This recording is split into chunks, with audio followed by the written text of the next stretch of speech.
Hello and a very warm welcome back to Morsels and Motors. Today I'm really excited because I am going to be driving one of my bucket list cars which I've wanted to drive for a really long time, and that is this, a Peugeot 205. You may find it hard to believe, but I have never driven a Peugeot 205 before in my life, so I'm really excited to give this car a go because it's such an icon. I've mentioned the 205 before several times in my reviews because it was a real benchmark for Super Mini standards in the 80s. It was launched in 1983 and really changed the face of the Super Mini world because it was really crisply styled and it drove really well, apparently, according to road tests for the time. The Mark III Fiesta, I think, I said in my test of that, is quite strongly based on the shape of the 205, I would say, and it's also the 205 and the Uno together as a package launched in 1983 that I think changed the fortunes of the Metro. Because if you remember, when the Metro was launched in 1980, early 1981, it was super popular and lauded by the press. But by 1983, when this came out, the Metro suddenly felt very much out of date, old-fashioned and dowdy. So the 205 really does have a very fearsome reputation in that kind of 1980s car world.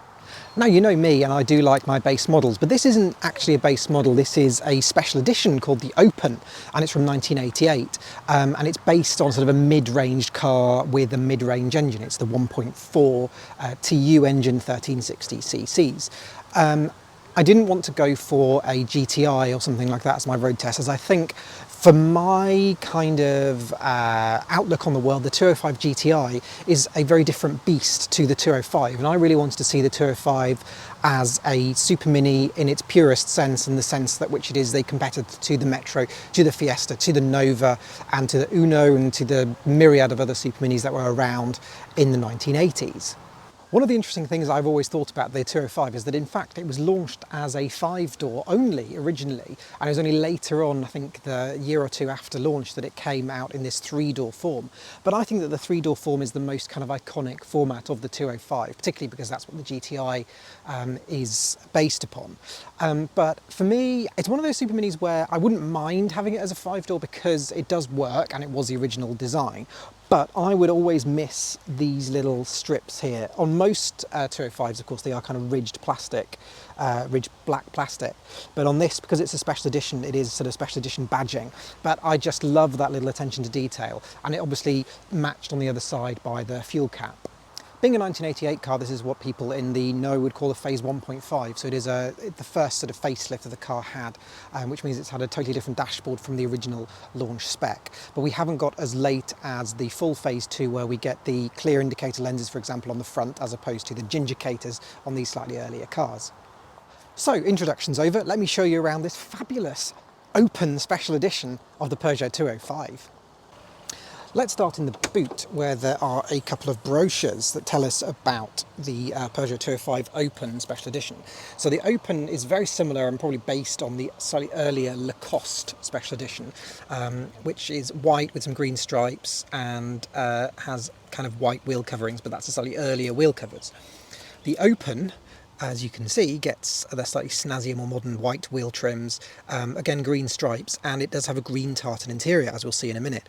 But as with the case with most Peugeot special editions of the 80s and 90s, the specialness really comes in trim choice rather than anything particularly useful for the driver. So you can see the lovely green cloth there. I particularly enjoy this sentence here saying, for that final touch of style and fashion, green seat belts. So yeah, those I can't wait to show you. And these are the sort of details that I absolutely love about 1980 special editions, that, you know, ultimately a green inset stripe in the bumper is something that will sell this car as opposed to a ordinary 205. It's kind of hilarious now when you look back at it, how kind of gullible people were in some respects, but you know what, it's incredibly sweet and it does look special. So you get these side stripe decals as a wide green, a thinner yellow and a really thin red going down the side on both sides. One of the things you also notice as well, something to do with the special edition, is that there are a few parking dings on the side of the car, and you do kind of get reminded that the Peugeot 205 is quite sort of flimsy in terms of its the metal used for it, I think. These are the rather lovely wheel trims for the car that came with the Open Special Edition. They are just the bog standard normal sort of silver Peugeot wheel trims, but painted white. But you know what? Being painted white makes it special, certainly in 1988. We've also got this lovely detail there of the Open, just to remind you that that's a special edition. And of course the stripes continue here with the fuel flap. And this is what I was saying earlier, the fuel flap is mirrored on the other side with these two stripes, which I really, really like on the three-door 205. So the best and most useful feature that the special edition brought you in a Peugeot in the 1980s would be a full-length glass sunroof, or at least it's not full-length, but it slides back on top of the roof. I love that way that they did it for Peugeot. It's quite basic in a way, but somehow is also quite elegant. I really don't know why I like it, but I do. I do love the door mirrors of a 205 with this kind of ribbed rubber there. It really looks quite utilitarian and industrial. I love it. So let's step inside the Open Special Edition. We have a plastic door handle that opens the door quite widely, actually, even more. Oh, that opens pretty much 90 degrees, actually. That's a hugely wide opening. Brilliant. So the door itself is fully trimmed because this is quite a high-spec car. We've got kind of grey vinyl all around the outside, and then we've got this tartan fabric. Oh my goodness, why did we lose colour from car interiors? It's just so sad. Door pull, we've got the door handle there. I think that's a speaker. The grills look a little bit basic, but you know, I'm sure they're functional. Then got a blank where I suspect the winder would be for manual windows, but we don't have that because we have electric windows. How super posh. That's probably one of the little special edition touches that we get. So actually we do get a bit of extra spec for our Open. This is obviously a door pocket where you can store a few bits and pieces, but I do like that the switches for the electric windows are actually on the door. I don't like it on cars when they kind of cheap out and put them on the centre console. It makes so much more sense to have them on the door. It's quite low on the 205 because it's right kind of on the bottom of the door, but I have to say I did operate them when I was driving it earlier and they did kind of fall to hand quite nicely. Looking properly inside then, and you just cannot help but be bowled over by these amazing green seats. I think this has to be some of my favourite upholstery I've ever seen in a car, so it deserves a closer look. So we have the same tartan pattern, or actually a similar tartan pattern to the door cards here, and it's kind of quilted vertically, which is lovely. And the edge is kind of a much more hard-wearing, I'm not quite sure what that is, it's a cotton I suspect. No vinyl or anything, or leather or anything like that. Nothing's that posh. And you've got the same hardware in green on the headrest. They are in amazingly good condition as well for a car that is 35 years old, 36 years old actually, and that's done 54,000 miles. Yeah, really, really nice condition. I could take those seats home and have them in my dining room, I think. Let's tip that seat forwards, and that reveals the green carpet. That's the other Open feature, green everywhere. I love that green carpet. It's such a lovely, lovely colour, isn't it? Really, really nice and interesting. If you like colour, then you would have to have a Peugeot Special Edition, wouldn't you? And here are those iconic for the Open green seat belts. Aren't they just lovely? I mean, I just love that somebody has designed a special edition where the attention to detail is such that the seat belts change colour. I mean, it would have involved several meetings, I suspect. The Roland Garros, I think, has red ones, isn't it? So it's kind of a bit of a Peugeot thing. But anyway, the rear seats are split fold, but in the middle they're 50-50 split and have exactly the same fabric as the front ones. We've also got some sort of door cards in the rear in the same tartan trim, which is lovely. And we have an ashtray on each side. Such luxury. I mean, it is French, I suppose. Looking up at the roof of the cabin, it is actually a dark grey headlining, which is very unusual for a 1980s car. It's actually very, very modern. Lots of grey headlining on modern cars, I have to say. Okay, I've had myself a seat in the back of the 205, and it's a very nice place to be. They're actually very comfortable, these rear seats. There is a centre lap belt down here, but I really wouldn't like to be the passenger in the centre, particularly as you'd be sitting directly on the split, so I don't think that would be particularly nice. It's a little dark because of the dark headlining, but you do get quite a lot of ventilation with the sunroof over there, and also the rear windows do pop out. I do like pop-out rear windows in a 1980s or 90s three-door car. It's a nice little touch, I think. Base models tend not to get it, but then posher models do, so yeah, that's really cool. In terms of other amenities, there's really not an awful lot in the back of here. You get, as I said, an ashtray on both sides and more green seat belts. That's about it, I think. But you know what? It's the back of a three-door car in the 80s. I think it's about as much as you would expect. Okay, let's have a good look at the dashboard and the fascia then. So the Special Edition gets a sort of a GTI style steering wheel as opposed to the baser model's two-spoke steering wheel. But we get, instead of a Peugeot badge or a GTI badge, we get the open Special Edition graphic. Although curiously that's upside down compared to, oh no, it's not. It's the same way as that, but upside down compared to the side stripe. Confusing. Anyway, let's give you a proper look around. So yes, we have this three-spoke steering wheel, which is actually a lovely size, nice to hold. It's chunky, it's a little bit squishy on the side, very, very pleasant. Behind that, we've got a instrument cluster, we've got a clock, we've got a quite nice large speedometer, and on the right-hand side, we've got a fuel gauge. I don't know whether we've got a low fuel warning light, I'm not sure. Above them, in that kind of thin little panel up there, we've got some warning lights. Brake on, temperature warning light, stop meaning something bad's gone wrong, I suspect, oil pressure, battery, indicators. All not terribly comprehensive, but all you need at the same time, I suspect. We've got an air vent on the right, which is kind of nice and movable.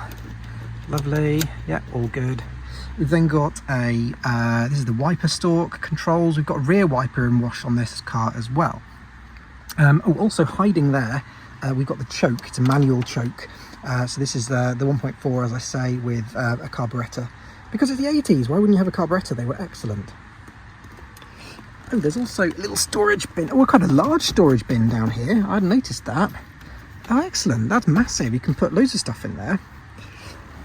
On the left-hand side of the steering wheel, we have the indicator stalk, and also controls the lights. But the whole stalk rotates, which is kind of unusual. I was expecting it to rotate at that split, do you know what I mean, rather than the whole thing. Really unusual, didn't know that. Up here we've got a blank. I thought that popped up on some 205s, but perhaps I'm wrong. Got two air vents that are directed to the face or whatever. Then we've got some really simple heater controls. We've got number of heat, amount of heat. That is, I think it's fan speed on the right hand side, and then kind of recirculation or something on the left. I'll try it with the engine on in a second, and then this directs where the heat goes. So let's see, if I turn the key over here and activate it, what happens? Oh yeah, so that's the fan speed, and it stops there, that's the max. But it's kind of on a linear thing rather than a 1, 2, 3 click, which I've never experienced before. Then if we go left, what happens? Nothing, not a lot, and it kind of is a bit stiff, so I'm not going to touch it anymore. I suspect that's just fresh air from outside, isn't it, coming in, and then it's assisted at that point onwards, something like that, I would say. Interesting, not seen that kind of thing before. Okay, below then we've got a few buttons, hazard lights, rear heated window, and fog lights, rear fog light, of which we've got two, I believe, on this car. An ashtray as par for the course for the 1980s. Oh, and the usual French little kind of cigarette lighter that has the small nubbin at the end of it. I've had one of those in my Zante, I think. Down there we have a radio. That's an aftermarket one, but that's entirely understandable. And then below that we've got a little blank panel that hides a little cubby hole there, which is a little bit pointless, but I suppose at least it's hidden. That's quite fun. You see that little circular thing there? It's hinged behind the plastic on a little, I think it's got a spring hiding behind it. So there's quite a lot of engineering gone into basically stopping there being a hole where you stick your finger in. How unusual. There's a little tiny cubby there that's a bit pointless. Then we have a 5-speed manual gearbox, which is actually very nice to use, I have to say. and a very ordinary manual handbrake. Over on the passenger side, we have a little kind of cubby hole in front of the passenger, and we have a glove box which opens by twisting the knob and reveals a fairly smallish glove box where I think the fuses possibly live just above it. Yeah, I think you can just see some fuses in there. I have to say, one of my favourite features of this car above the Metro and the Fiesta is that it has a button to open the boot. You don't have to stick the key in every time, which always drives me crazy, I have to say. And that does reveal the beautiful green parcel shelf. Oh, I could just bathe in that if I could. I can't show you a Peugeot Open without showing you the sunroof. So that is the lovely view of the sky through the sunroof. Oh, the other thing to say about the sunroof is that there is a cover for it that will slide forwards as well, so that you can kind of blank out the sun if you want to. The boot is actually pretty decent size. I think that's probably slightly bigger than the one in my Mark III Fiesta. So yeah, pretty chunky boot indeed. I think there is a boot light, but it doesn't seem to be working at the moment. So yeah, that's not so badly equipped at all. The reservoir for the rear washer lives in the rear, just like a Metro, which is quite cute. Right, let's take this lovely 205 out on the road and see what it's like to drive. Okay, let's get this car on the road. I'm afraid that I have... Use a little rep to start. I'm afraid that I have forgotten my usual camera mount, so this may be a little bit bouncier than I would like, so I'm very, very sorry about that. And I'll keep my observations reasonably brief. It's really, really easy to find the gears, and the accelerator is extremely responsive. So I'm having to be quite delicate with my foot control on the accelerator, otherwise we sort of launch it. The engine itself sounds really very, very smooth. So the original 205 had the old suitcase engines, whereas by this point the 1.5 facelift got the new TUs. Yeah, but it is surprisingly very, very smooth and refined. Have to do a little hill start there, and it's all good, no dramas. Yeah, really, really good progressive brakes. They work really well. Very nice. Well, that's it for this video. Thank you so much for watching. I suspect you can't actually see my face at this point, so I do apologise for that. But I've really, really loved taking this 205 out for a drive. So thank you so much to Tay for letting me take it out. And yeah, stay tuned for more car videos coming up shortly.